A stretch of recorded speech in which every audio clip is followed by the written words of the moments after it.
what do you have in place for your infrastructure to follow up with that? So either you have someone doing it or it's done automatically. Or automatically. I think I just made up a word.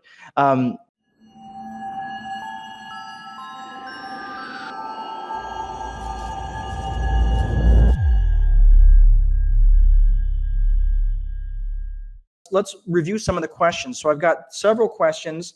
First and foremost is from Sarah, and it's about how to enforce various lease provisions. So she's got several things that she's working on. She was talking, just to kind of boil it down, her biggest issue is really about enforcing lease provisions. Well, let's get into that, because I don't want to give so Sarah, if you're watching or if you see this on replay, your question was a little vague. It said, how can I enforce several lease provisions that I'm having trouble enforcing? You didn't speak to specific anything that was in there, but you did mention something about late fees. So let's just use late fees as the example. I don't want to give you a quick and down and dirty answer to something that's not going to fix the fundamental problem. It seems when you are having a problem of enforcement of any sort of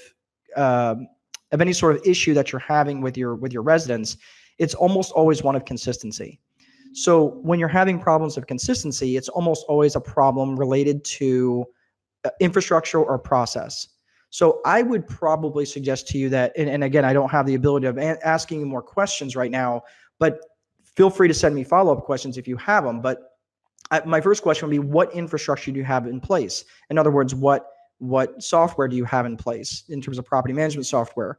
And in terms of process, who do you have running that infrastructure? Who do you have that's checking to make sure that if there is a lease provision that's being broken, let's say for over occupancy, okay, that's one that's very typical on the rental side, right?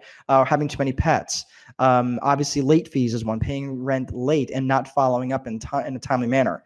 What do you have in place for your infrastructure to follow up with that? So either you have someone doing it or it's done automatically. Or automatically. I think I just made up a word.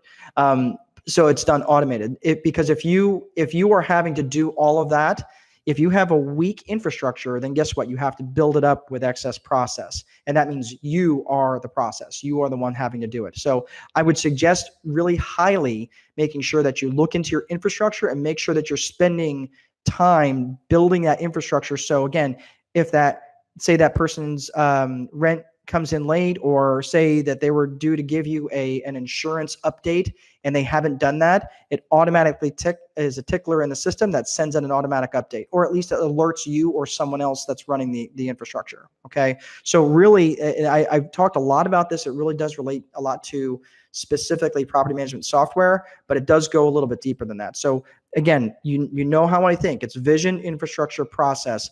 You can't shortcut that system. Make sure you have a sound vision for your future. Build that beefy infrastructure so you can deliver a consistent product and service and process to run it all. Okay.